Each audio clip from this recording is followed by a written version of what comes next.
Ace of Aces, a World War II flight simulator for the Atari 7800 home console. You know, the Atari 7800 Game by Game podcast wrapped up recently, and a lot of people voted this one of the worst games on the system because I think a lot of people don't really click with flight simulators on home console systems.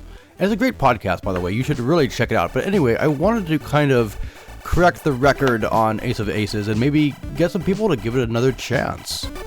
I know flight simulators don't often translate well to home consoles, and 8-bit flight simulators don't often hold up that great to begin with. But is that true of Ace of Aces? Let's, put it into the console and see how it all plays.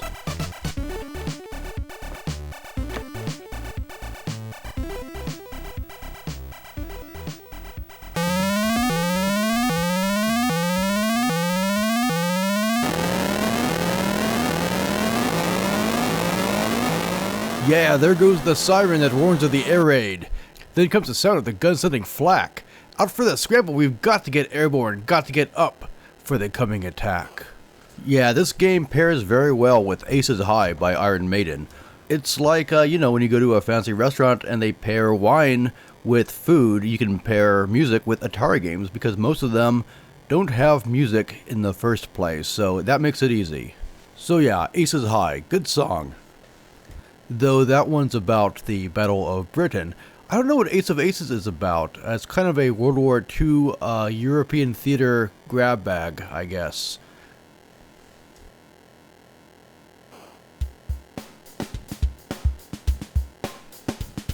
I call it a grab bag because you literally get to choose which parts of the mission you want to tackle. And to really beat the game, you have to do all 4 in one go. And that's, taking out rockets and bombers headed for London, and bombing missions with trains and U-boats.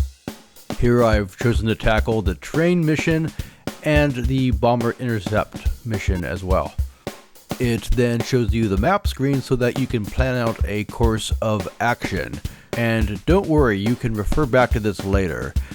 Then it's time to equip your bomber depending on the needs of the mission you've chosen. This is your first strategic decision in the game, so choose wisely. The more stuff you load onto your plane, the more fuel it burns and the less maneuverable it will be. For what it's worth, I never found the rockets to be all that useful, but you do earn double the points hitting targets with those instead of your cannons. And when it comes to fuel tanks, remember to stock up because you can always jettison them, which is a good idea to do once they run empty anyway. It then dumps you into the cockpit.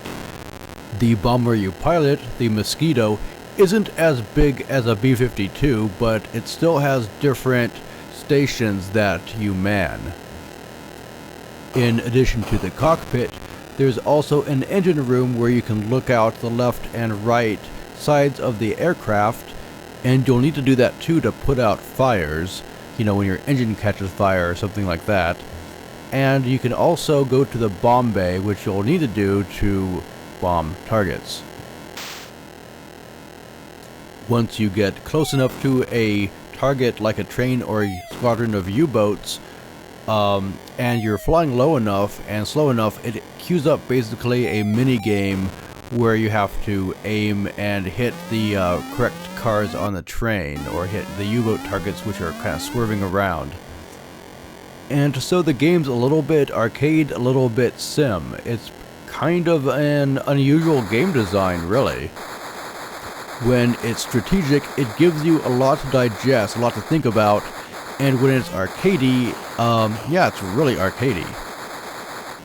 If you look at the lower left corner of the screen, you can see my intercom, and yeah, the engine room on the right is blinking. I wonder what that means. Oh good, the engine's on fire. Fortunately, you've got this fire extinguisher which works kind of like a light switch or something. The game's not always very realistic, but it gives you a lot to worry about. They even have storms that you have to avoid flying into that are randomly placed every time you play, so that takes some strategy to get around as well. So over here right now, I'm trying to get in position to bomb this train and not fly into a storm. Those show up as rain clouds on the map. The map is a good touch, and you might be thinking it's really tedious to be tasking back to the map all the time, but they also give you a little black line on your compass in the left-hand side of the screen that you can follow, so you don't always have to, adjust your position and go back to the map again and again, which is pretty smart. If I do have one big complaint about Ace of Aces, it's that the frame rate is a total slideshow.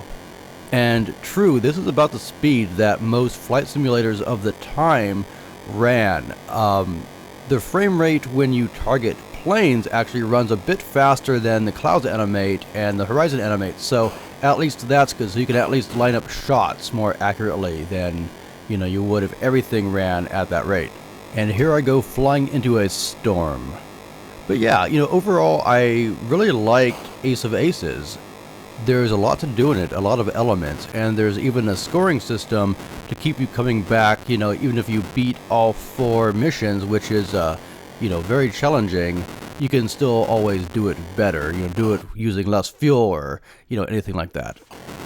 The game even taught me a bit about World War II that I didn't know. Like, I didn't even know anything about the Mosquito bomber, and I wasn't familiar with buzz bombs, so I asked a friend who was big into airplanes and things like that, and he said, oh yeah, they used to send these automated bombs over towards London, and they weren't guided, they just had a fuel tank that you'd fill up enough that they'd basically run out of fuel over the target and drop somewhere on the city.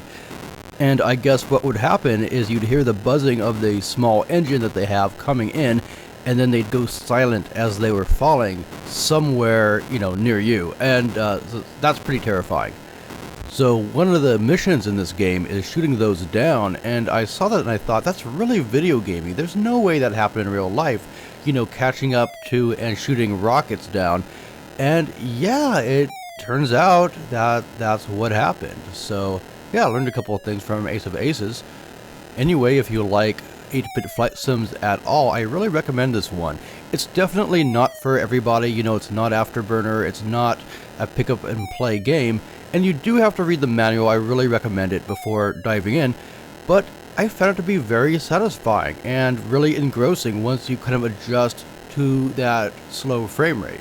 It's not a terribly uncommon game, and there are versions of it for the Commodore 64, Atari 8-bit home computers, the Sega Master System, and likely others. I didn't check the 16-bit home computers, but there might be ports to those. So yeah, give it a shot.